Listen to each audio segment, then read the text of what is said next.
মুখ্যমন্ত্রী হিমন্ত বিশ্ব শর্মার চোখে মুখে এখন শুধু হারের আতঙ্ক, এমন দাবি করলেন কংগ্রেস সভাপতি গৌরব গগৈ। অসমের রাজনীতিতে বইছে পরিবর্তনের হাওয়া, আর সেই হাওয়ায় রীতিমতো কম্পন শুরু হয়েছে বিজেপির অন্দরে। এমনটাই দাবি করলেন কংগ্রেস সাংসদ তথা প্রদেশ কংগ্রেস সভাপতি গৌরব গগৈ। তার মতে মুখ্যমন্ত্রী হিমন্ত বিশ্ব শর্মার চোখে মুখে এখন কেবল হারের আতঙ্ক স্পষ্ট হয়ে উঠছে। আর এই আতঙ্কের মূলে রয়েছে রাহুল গান্ধীর একটি মাত্র ঘোষণা। গৌরব গগৈ জানিয়েছেন, রাহুল গান্ধীর সাম্প্রতিক অসম সফরে দেওয়া একটি বার্তাই ঘুম উড়িয়ে দিয়েছে হিমন্ত বিশ্ব শর্মার। রাহুল গান্ধী স্পষ্ট করে দিয়েছেন, অসমে কংগ্রেস সরকার আসার অর্থই হলো গত কয়েক বছরের দুর্নীতির পাই পাই হিসাব হওয়া। গৌরব আরও যোগ করেছেন, রাহুলের এই সরাসরি হুঁশিয়ারি অর্থাৎ দোষীদের জেলে যেতে হবে, এই কথা শোনার পর থেকেই মুখ্যমন্ত্রী মানসিকভাবে বিপর্যস্ত হয়ে পড়েছেন।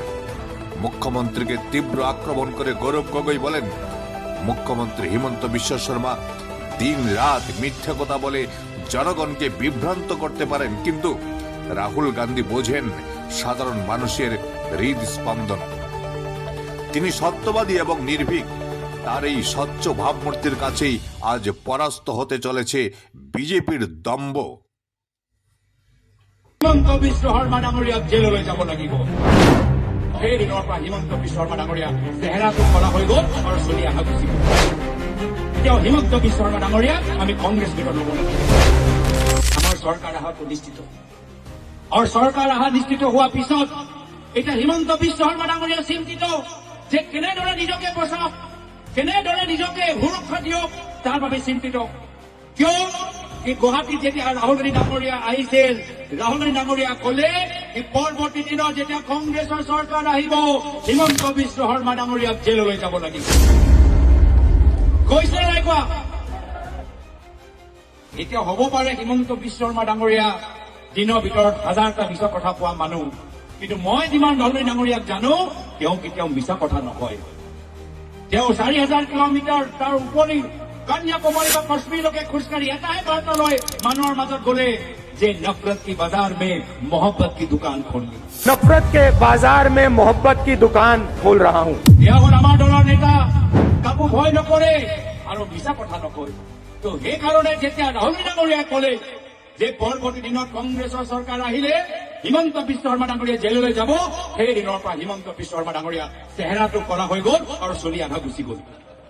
হয়নে নহয়? চেহেৰাটো কলা হৈ গ'ল, চলি আধা গুচি গ'ল। এতিয়া নিৰ্বাচনত আকৌ মুখ দেখা চাখালে। এতিয়া সেইকাৰণে ৰাহুল গান্ধী ডাঙৰীয়া জানে আমাৰ কংগ্ৰেছৰ ভিতৰত কথাবোৰ অলপ বেলেগ ধৰণৰ হয়।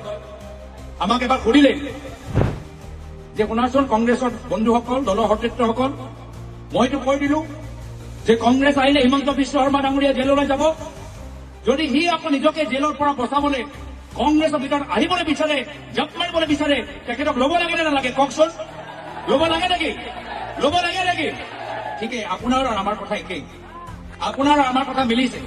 আমিও একেখিনি কথা ক'লো যে ৰাহুল গান্ধী ডাঙৰীয়া যদি আটকাৰি তেওঁলোকে ক্ষমা বিচাৰে, তেতিয়াও হিমন্ত বিশ্ব শৰ্মা ডাঙৰীয়া আমি কংগ্ৰেছ ভিতৰত ল'ব নালাগে।